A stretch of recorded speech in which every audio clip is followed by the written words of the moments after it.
Dami nating needs. Why don't you reduce?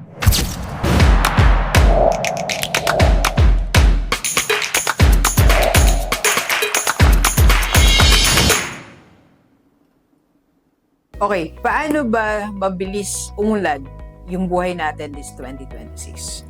Alam ko, lahat tayo gusto nating kahit paano umangat yung buhay natin, tama? Hindi na nga minsan yung pagyaman, hindi na nga minsan yung 1 billion, hindi na nga minsan yung 5 billion, yung sobrang masaganang buhay. Gusto natin yung makaangat-angat ng konti. Unang-una, makabayad tayo ng utang. Pangalawa, hindi na tayo ng problema sa mga bills natin. Tama po. And pangatlo, gusto natin kahit paano kung merong gustong bilhin yung pamilya natin, nabibigay natin. And pang-apat, hindi tayo na problema sa mga emergencies.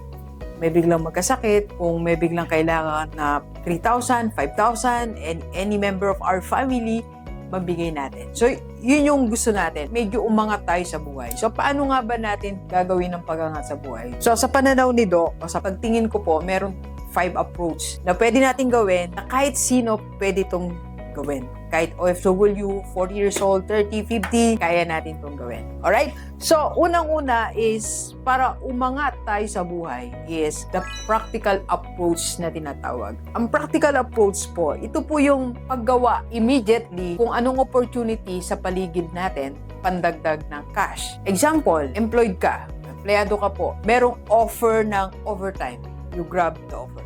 Or kung nasa abroad ka, may offer ng sideline, grab the sideline. Or kung nasa bahay ka, wala kang work, may offer na sa'yo yung kaibigan mo, you grab that offer. So, ibig sabihin po, ang practical approach is to have more money para umangat tayo sa buhay is to work on what is available. Yung hindi mo na kailangang maghintay, hindi mo na kailangang maghirap, hindi mo na kailangang mag-produce ng maraming requirements, readily available. Nandiyan ang opportunity to work and to be paid. Alright? Second approach is the lifestyle approach. Ito po yung pagiging at least 30% minimalist.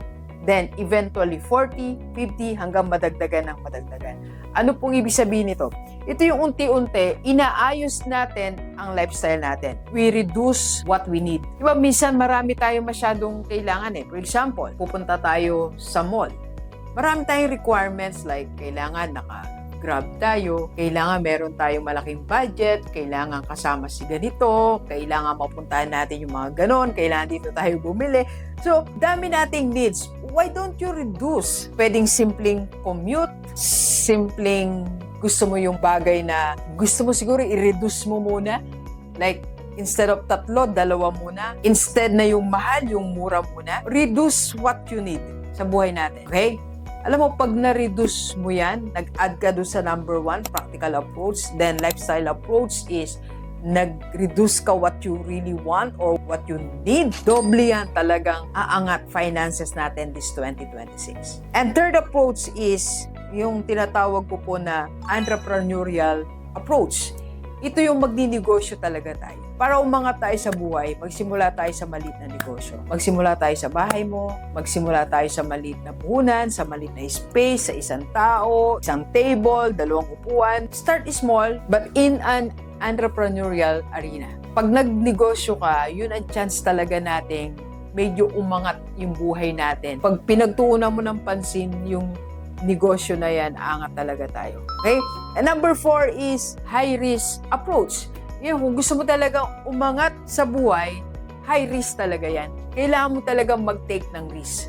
Ibig sabihin, ilalaban natin yung resources na meron tayo. Yung naipon mong 50 mil, ilalaban mo sa negosyo. Yung naipon mong 100,000, ilalaban mo sa isang venture. And minsan, yung property natin, ibebenta natin, ilalaban natin. So, it takes high risk para umangat tayo sa buhay. So, hindi ko alam what's risk yung kaya mo. Ito naman ay hindi naman siya talagang ito lang ang way. Kumbaga, one of the ways. Kung gusto mo talagang makaangat-angat sa buhay, it's taking risk. Because, you know, I also did that. Nag-take din tayo ng risk. Sobrang daming risk na tinake ni Doc. So, I think, yung mga risk na yon, yung mga tapang na yon, yun din nakatulong sa atin. Okay? Pero kung hindi mo kaya yung stress, hindi mo kaya yung pressure, hindi mo kaya yung anxiety, sabi nga ni Elon Musk, kung di mo kayang maghirap, huwag kang magnegosyo, huwag kang mag-take ng risk. Alright? Next, number 5 is discovery approach. Ito yung you're trying to discover saan nga ba ako papalarin? Saan nga ba ako i-bless ni Lord? Saan nga ba ako magtatagumpay? Anong area ba? Anong industry talaga ba yung dapat kong patunguhan? Dito ba ako sa financial industry? Dito ba talaga ako sa retailing? Sa career ba ako talaga? Sa abroad ba talaga ako? Sa syudad ba talaga ako? Sa barangay ganito ba? Sa kabilang ibayo ba ako pupunta? Ano ba talaga yung daan para umangat ako sa buhay? So that is your discovery approach that you have to find out sa sarili mo.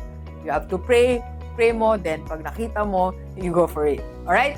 Okay, so these are the different approach. At least you try number 2, number 1, and choose sa 3, 4, and 5.